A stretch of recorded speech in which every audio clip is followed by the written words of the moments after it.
Halo semua, perkenalkan nama saya Celisa Marpaung, saya dari kelompok 4. Di sini saya akan mempresentasikan tugas presentasi. Yang akan dibahas adalah metode sejarah, langkah-langkah penelitian sejarah, sumber sejarah, dan perkembangan historiografi. Pertama yaitu metode sejarah. Metode sejarah adalah langkah-langkah yang digunakan dalam penelitian sejarah. Tujuan dari metode sejarah adalah mengumpulkan sumber-sumber sejarah secara efektif, menilainya secara kritis, dan menyajikan suatu sintesis tertulis atas hasil yang dicapai. Yang kedua yaitu ada sumber sejarah. Sumber sejarah adalah segala sesuatu yang mengandung informasi tentang peristiwa sejarah. Jenis-jenis sumber sejarah berdasarkan sifat dan bentuknya. Yang pertama ada sumber sejarah berdasarkan sifatnya, yang terdiri dari sumber primer dan sumber sekunder. Yang pertama ada sumber primer, yang berasal dari kesaksian orang yang mengalami, menyaksikan, dan mendengar peristiwa sejarah. Sumbernya asli dari pelaku dan saksi sejarah. Fungsinya yaitu sebagai rujukan utama dalam penelitian sejarah. Yang kedua ada sumber sekunder. Sumber sekunder berasal dari hasil penafsiran dan pemahaman orang lain yang bukan pelaku atau saksi sejarah. Fungsinya yaitu sebagai pelengkap dari sumber primer dan rujukan awal dalam penelitian sejarah. Kemudian ada sumber sejarah berdasarkan sifatnya. Yang pertama ada sumber lisan. Sumber yang disampaikan secara lisan oleh orang yang menyaksikan, mendengarkan, atau mengalami langsung suatu peristiwa sejarah. Yang pertama keterangan lisan dari pelaku atau saksi sejarah. Atau yang kedua ada toponimi, yaitu ilmu yang membahas asal-usul penamaan suatu tempat atau wilayah, yang contohnya asal-usul nama wilayah di Jakarta. Yang ketiga ada tradisi lisan, yaitu cerita tentang masa lalu yang disampaikan secara turun-temurun. Contohnya yaitu lagu, syair, upacara, dan tarian. Yaitu yang kedua ada sumber sejarah berdasarkan sifatnya, yang berdasarkan sumber tulisan, yaitu informasi tentang suatu peristiwa sejarah dalam bentuk tulisan, yaitu satu prasasti, batu yang memiliki tulisan dan menjelaskan tentang suatu peristiwa sejarah. Prasasti dibuat pada masa kerajaan Hindu, Buddha, dan Islam. Yang kedua ada arsip, catatan atau dokumen yang dikeluarkan secara resmi oleh suatu instansi. Yang ketiga ada naskah kuno, sebuah dokumen dalam bentuk tulisan, ketikan atau cetakan yang berumur lebih dari 50 tahun. Yang keempat surat kabar, media informasi yang berbentuk koran dan majalah. Yang kelima, ada buku kumpulan tulisan yang dicetak dan berisi satu tema pembahasan. Berdasarkan sumber benda. Sumber yang diperoleh dari benda-benda peninggalan bersejarah. Contoh-contoh dari sumber benda yaitu satu, artefak, hasil karya manusia atau benda buatan tangan manusia yang diciptakan di masa lalu. Yang kedua ada fosil, sisa-sisa makhluk hidup yang ditemukan dalam penggalian arkeologi. Yang ketiga bangunan yang didirikan oleh manusia di masa lalu. Perkembangan historiografi. Dalam penelitian sejarah, kita mengenal historiografi atau dikenal dengan penulisan sejarah. Pada tahap historiografi ini, sejarawan akan menyusun hasil interpretasinya berbagai fakta sejarah. Historiografi adalah sebuah penelitian atau kajian sejarah yang disusun dengan menggunakan metode-metode sejarah tertentu. Berbentuk dari historiografi bisa berupa publikasi dan laporan penelitian sejarah. Perkembangan historiografi. Di Indonesia, penulisan historiografi dibagi menjadi 3, yaitu historiografi tradisional, historiografi kolonial, dan historiografi modern.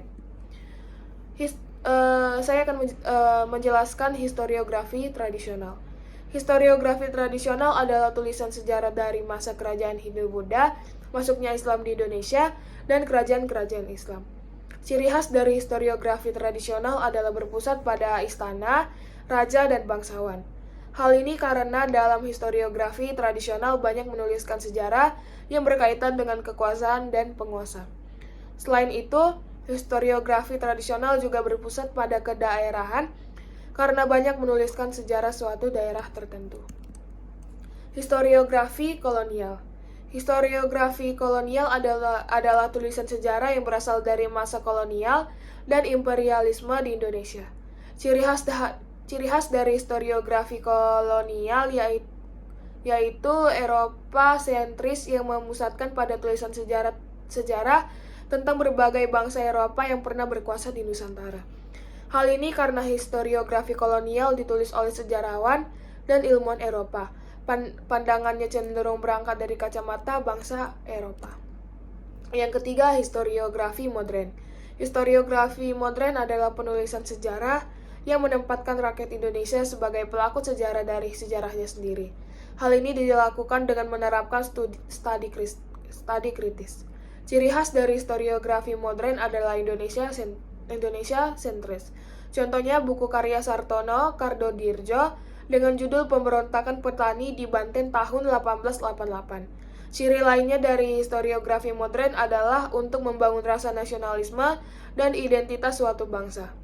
Kekhasan dari historiografi modern tidak hanya berpusat pada tokoh-tokoh besar, tetapi juga menampilkan peran dari rakyat. Selanjutnya ada langkah-langkah penelitian sejarah. Langkah-langkah penelitian sejarah dibagi menjadi 5, yaitu 1. Pemilihan topik, 2. Heuristik, 3. Kritik, 4. Interpretasi, dan 5. Historiografi. Saya akan menjelaskan pemilihan topik.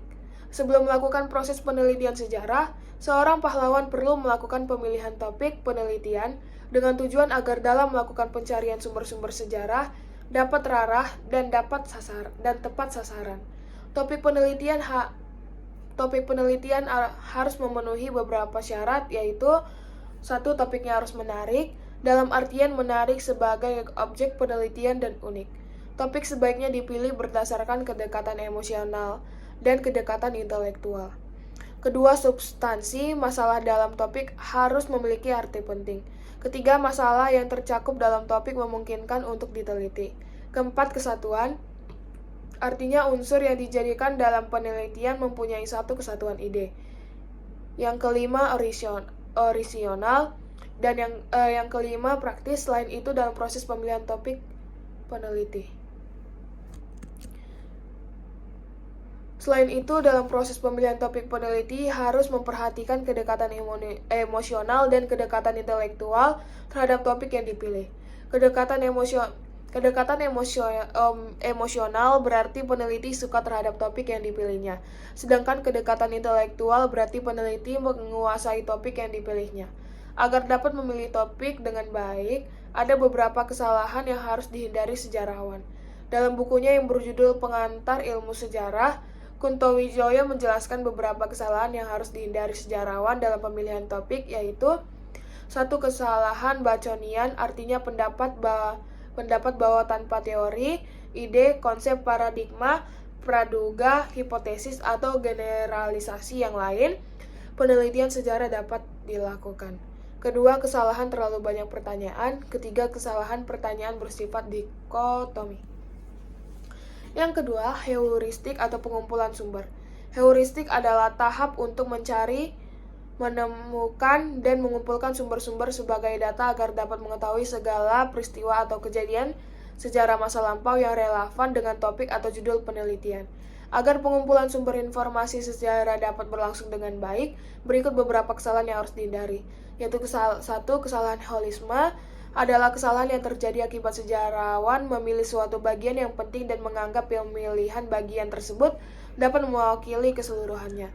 2. Kesalahan pragmatis adalah kesalahan yang terjadi karena sumber dipilih untuk tujuan tertentu. Pengumpulan sumber seperti ini sering tidak utuh. Yang ketiga, kesalahan ad hominem adalah kesalahan yang muncul akibat dalam pengumpulan sumber sejarah peneliti salah memilih orang, otoritas, profesi, pangkat, atau jabatan tertentu. Ketiga, verifikasi atau kritik sumber.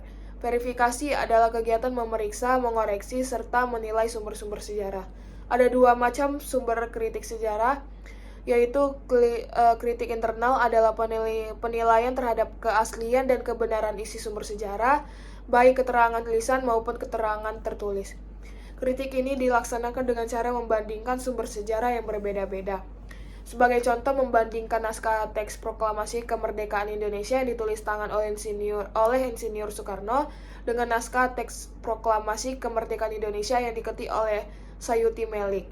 Walaupun sama, yang asli adalah yang diketik oleh Sayuti Melik karena ditandatangani Soekarno. Kritik ini dilakukan untuk membuktikan bahwa informasi dalam sumber tersebut dapat dipercaya. Kedua, kritik eksternal adalah proses penilaian terhadap bahan-bahan yang digunakan untuk membuat sumber sejarah. Kritik eksternal harus menegakkan fakta dari kesaksian bahwa kesaksian itu benar-benar diberikan oleh orang ini dan pada waktu ini. Yang keempat, interpretasi. Interpretasi dalam sejarah adalah penafsiran terhadap sumber-sumber sejarah yang terpilih sebagai bukti penelitiannya. Penafsiran sumber sejarah harus bersifat logis terhadap keseluruhan konteks peristiwa, sehingga berbagai sumber sejarah yang lepas satu sama lainnya dapat disusun dan dihubungkan menjadi satu kesatuan yang masuk akal.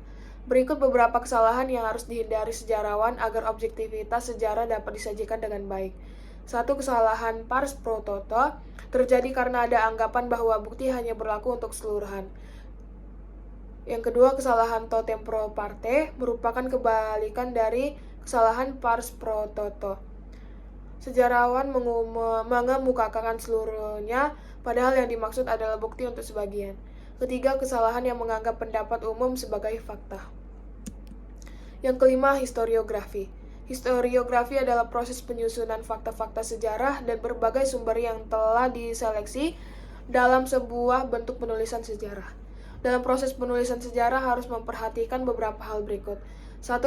Bersifat Indonesia sentris atau berpandangan untuk kepentingan bangsa Indonesia. Kedua, sesuai dengan perkembangan zaman sekarang agar dapat diterima oleh seluruh masyarakat. Ketiga, mengingat bahwa sejarah merupakan bagian dari pembangunan pendidikan karakter bangsa atau nation building. Keempat, memperhatikan struktur dan gaya penulisan sehingga cara penyajian sejarah memiliki unsur-unsur seni komunikatif. Historiografi yang baik biasanya menyajikan latar belakang, kronologi, peristiwa, analisis sebab akibat, dan uraian mendalam mengenai hasil penelitian, dampak, serta kesimpulan.